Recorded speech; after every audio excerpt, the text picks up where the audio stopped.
The Buff Orpington breed is a dual purpose breed, meaning that you can use it for eggs and you can use it for meat purposes as well.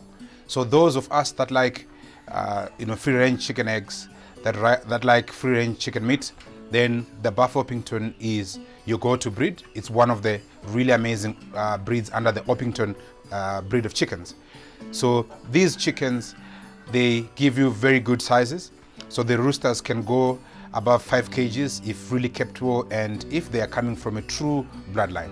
So they'll give you around 5 kgs for the roosters, and the hens weigh plus 3 kgs. So in a family home of 5 people, 6 people, when you slaughter the rooster, you'll be able to feed the family 2-3 times for meals. So it's really an amazing breed that you must have in your home. In terms of disease resistance, it's a fairly good breed in terms of resisting diseases. We have had it for a long time here. We've never had challenges in terms of diseases.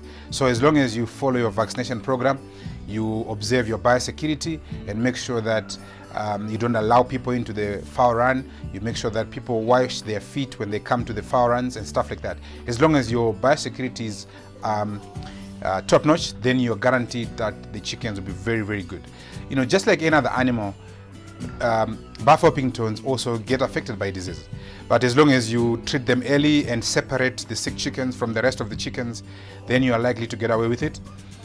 So as a chicken farmer, you need to also make sure that in your stock of medicines and vaccines, you've got all the vaccines that cover the different diseases. So for example, the most common ones, you've got your Newcastle, you've got your coryza, others call it Erythema, you've got your coccidiosis, where your chickens will be dropping droppings that have blood in them. You also have one that sounds like a flu. So there are common diseases that you find in chickens, but all these come mostly because of bad hygiene. So the fowl runs need to be kept very clean. They need to be cleaned regularly to make sure that there isn't diseases that you manufacture in there. You also need to make sure that you disinfect them regularly, so that you also just keep the hygiene very, very high. But otherwise, as long as you observe these high hygiene rules, then you are guaranteed that your chicken will do very, very well. So it's really an amazing breed, Buff Orpington, and it's a common chicken here in Zimbabwe. A lot of people breed it.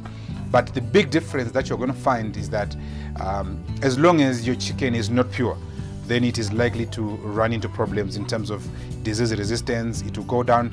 You see gene mutation, it will go down. So it is very important that you try and make sure that if you decide to rear the Buff Orpington, then you get the pure bloodline. And the pure bloodline, you see it by the shape of the chicken. You look at the comb of the chicken, you look at the feet, it's got white feet. So those are some of the features that you really have to consider when you are looking at the Buff Orpington and choosing the parent stock. And again, when you decide to keep these chickens, my recommendation to you, don't just buy the chicks, go and see the parent stock, see how they are being kept, see the quality, see the genetics, to satisfy yourself that what you're getting is really the true breed.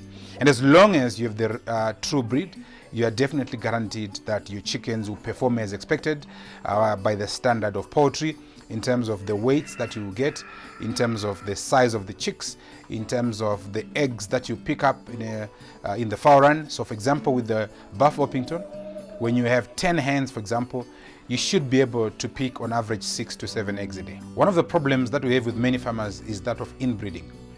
Some people understand what inbreeding is, and some people totally don't understand. So inbreeding is a situation where you breed some chicks from your parent stock, and then you allow the parents to meet with the offsprings. When you do that, you're going to mutate the genes. In other words, the genetics from those chickens will go down. That's where you start seeing chickens that don't really represent the true breed of that particular breed. So to avoid reducing the genetics, mutating the genetics, what you need to do as a farmer is to try and avoid inbreeding. So when you pick your eggs from a fowl run and go and hatch them, you need to make sure that those chicks that you pick from that batch will never be allowed to mate with their parents. Because when you do that, the offspring that you produce from there will definitely be far from the true genetics of that particular breed. So it is okay for chicks, roosters and hens hatched from the same batch to be allowed to mate. That is perfectly okay. What you must not do is to allow the offsprings to meet with their parents. That is what we call inbreeding, and that will reduce the quality and the genetics of that breed, and you start seeing gene mutations happening in your chickens. And this is something that is really common around this country. A lot of people allow that to happen. But by doing that, you are reducing the quality of your chickens, you're reducing the size of your chickens, and also the true value and the true quality of that breed will keep going down. So try and avoid doing inbreeding as much as you can. So separate your parents and their offsprings. That way you continue to maintain the quality of that particular bloodline. It is also equally important for you to try and source roosters also from a different bloodline if you want to breed. So let's say, for example, if you hatch 50 chicks from your chickens, instead of using the same roosters from the same batch, it is perfectly okay to do so.